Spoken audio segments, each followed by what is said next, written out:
let us now introduce a new word. This word is the word work. Now, both you and I may be familiar with the word work. Anything that is hard work is something that is hard to do. But work has a meaning in physics connected to energy. Up to now, we have spoken about different energy stores: kinetic energy, gravitational potential energy, thermal energy, chemical energy. And we spoke about the ways in which these energies can be transferred: light, sound, mechanical, heat, etc. But these energy transfers together can be described as doing work. You see, the word energy traditionally referred to energy stores, and the energy transfers, energy going from one situation to another being transferred, was described as work. Now we remember that both energy is measured in joules, and that those energy transfers also were measured in joules. So think of it like this. Think of it like a bank account. The energy could be how much money you have stored up in your bank account, measured in pounds. And then you need to make a bank transfer. You need to pay your friend back for some money that he lent you. And in that situation, you would have to pay a transfer of, say, £10 back. You can see how that transfer, that movement of money from one account to another, would have to have the same units as the money itself. And so a transfer of energy is described as work.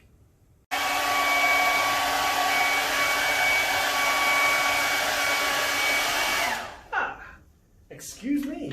Well, here I have a hairdryer, and it has different settings on the side. And you can see there is a setting 1,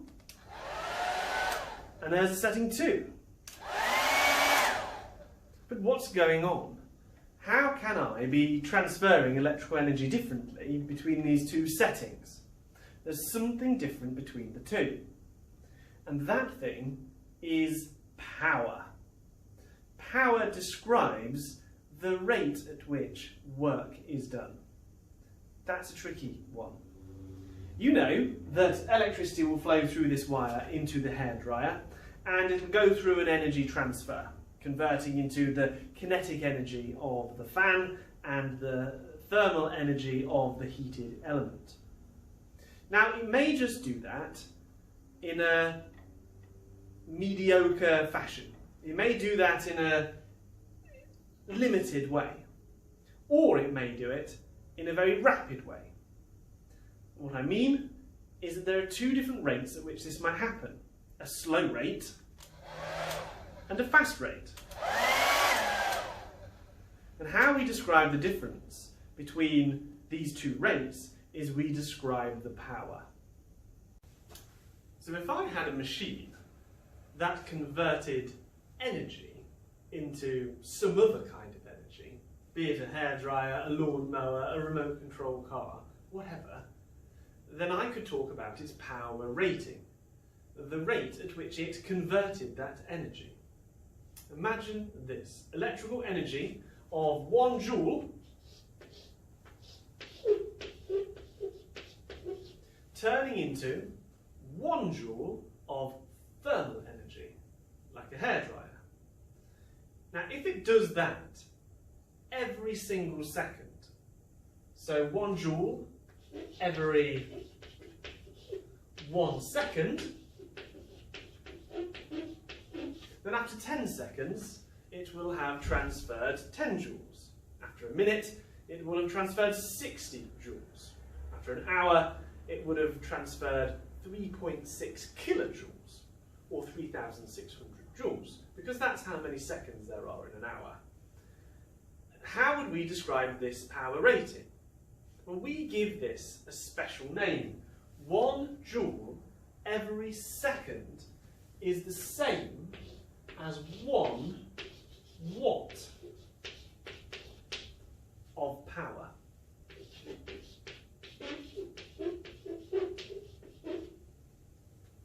me give you another example.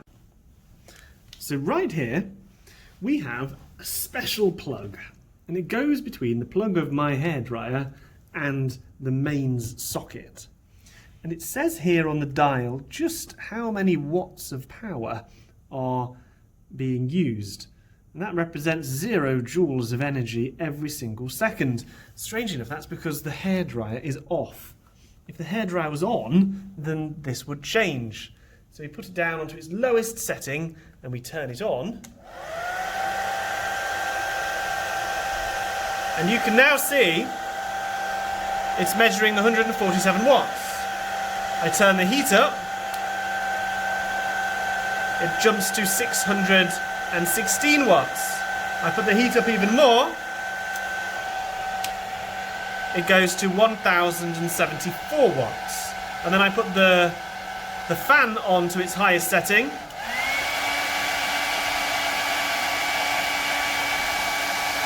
and it is nearly 2000 watts. So at its maximum setting, it was at nearly 2000 watts. That means every single second it was converting 2000 joules of electrical energy into thermal energy and kinetic energy, and perhaps even a little sound energy.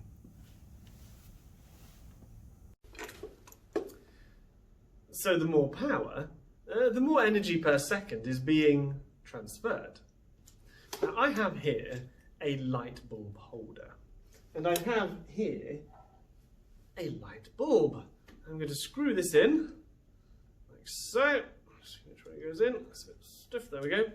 But I'm not going to plug this straight into the wall. I'm going to plug it first into this joule meter. And this joule meter is designed to tell me, with a little flash of this red LED, every time 100 joules have been used. Just there. Or, on the other setting, it'll tell me when 1000 joules have been used. So what I can do is I can plug in my light bulb, and what we should get is that this illuminates, and on this setting, you'll get a flash of this LED every time 100 joules of energy are used by this light bulb. So we'll plug it in, the light bulb is on, and we'll watch and wait. Any luck? There it was. Did you see the flash? Did you see the flash? Look again. There it was. Now I'll bring the camera in closer so that you can see this. But basically this is flashing every couple of seconds. You can see. Get ready for it. There it was. And we'll get ready for it again. There it was. So this is flashing 100 watts just every 2.5 seconds as such. That's because it's taken 2.5 seconds for it to use 100 joules of electricity. That means that the actual power rating of this light bulb is about 40 watts. 40 watts means that every second it uses 40 joules of energy. Let's try a different bulb. So I'm going to unplug. I'm hoping the bulb is not too hot to handle. Ah, it is a bit hot. Okay. Now, oh yes, I've got a big one. Okay, this one is much bigger. I'll plug it in. Now, folks, this will be too hot to handle. All right, so I'm going to get my plug ready, and you should hopefully be able to see on my little joule meter every time this uses 100 joules. Are we ready? Oh my God! Okay, so at the moment, it is almost permanently on. Can you see? This is using 100 joules every half a second, and so the LED is basically not turning off. Now what that means is that this 200 watt light bulb is actually using energy at a much greater rate than the 40 watt light bulb. In fact, it's more than 4 times as powerful, and you can see that with how much light and heat it's giving off. I wouldn't want to touch this light bulb now, or I would be very badly burned. I can't see anything. Oh. You may see power in an equation. Power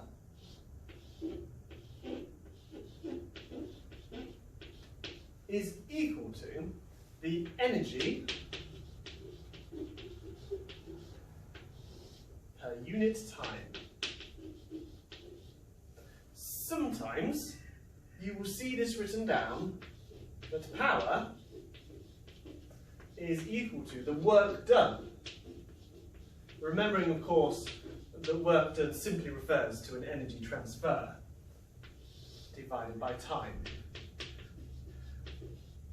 The joules per second or the joules per second. A very favourite joke of mine is to point at somebody and I'll say, "You boy, what is the unit of power?" And they will scratch their heads and they'll say, "Is it joules?" And I'll say, "No. What is the unit of power?" And I keep repeating myself because it's not actually a question, it's a statement. What is the unit of power? Well, it's watts, isn't it? So what is the unit of power? Yes, sir, it is the correct answer.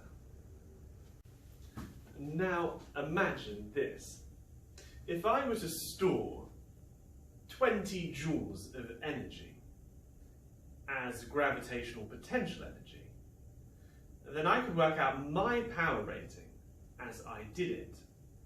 Let me show you how. First of all, remember that potential energy, gravitational potential energy, is given by the formula mgh. Now when I stand at the bottom of the stairs, what I find is that my height is at 0.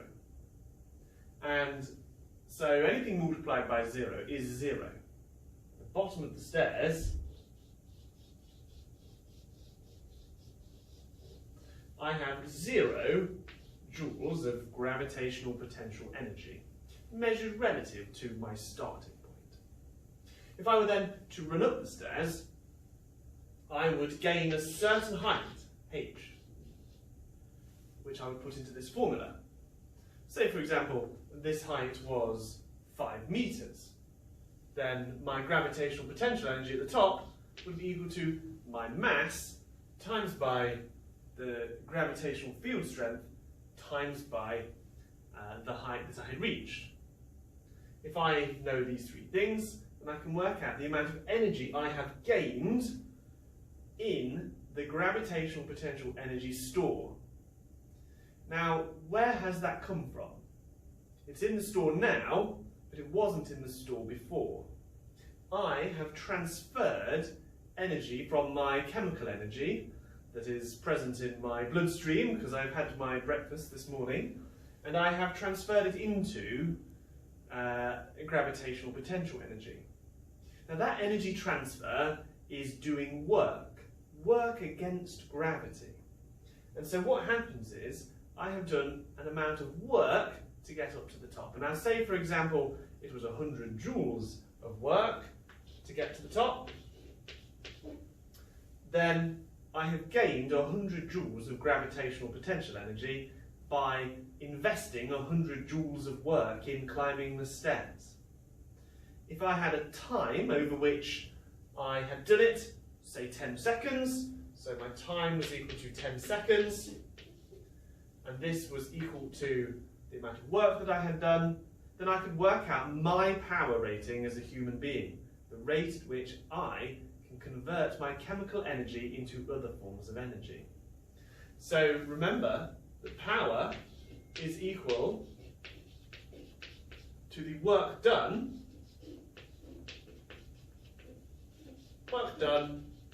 per unit time, or the gain in energy that has occurred in this energy store. Then I know in this instance it is 100 joules divided by 10 seconds, which is 10 watts. 10 watts. So I'm going to actually do this. I want to actually know what my power rating is. I need to take a measurement of mass. We know gravitational field strength is equal to 9.8, and the height of the stairs that I'm going to run up. I also need to time how long it takes me to get to the top. Fingers crossed this goes well.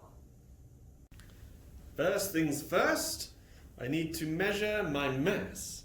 If I have more mass, it's going to take more work to get me to the top of the stairs. Oh dear. I am 78 kilograms.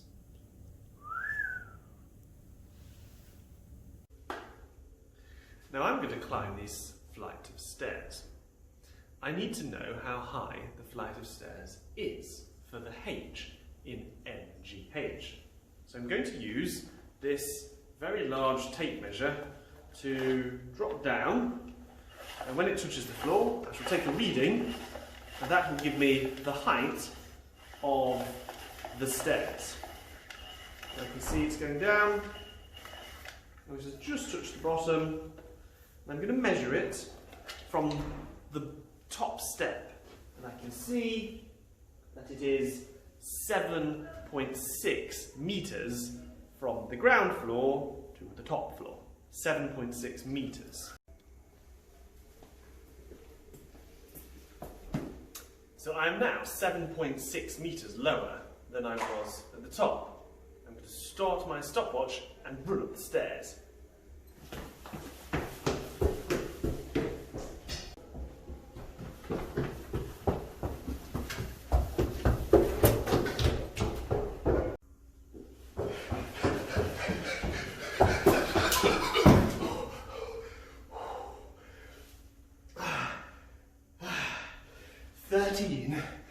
.25 seconds. Great. Now we have the time. My mass, 78 kilograms. My height, 7.6 meters. And my time of 13.25 seconds. Okay. Now what I'm going to do now is I'm going to put them into this formula here for calculating how much gravitational potential energy I have gained by climbing to the top of the stairs. So 78 kilograms multiplied by 9.8 multiplied by the height, 7.6 meters. So this is one long line from here, and I'm going to put that in my calculator. 78 times 9.8 times 7.6, and I get, wow, 5,809 joules of energy gained climbing the stairs. Now, to work out my power, I need to divide this by how long I was doing it for. So I'm now going to calculate power. The work done per unit time is equal to 5,809 divided by 13.25. That equals, divided by 13.25, astonishing, 438 watts. 438 watts. That's right, folks. I burn as brightly as 400 watt light bulbs, or at least that is the rate at which I can convert energy into gravitational potential energy. That is my power rating.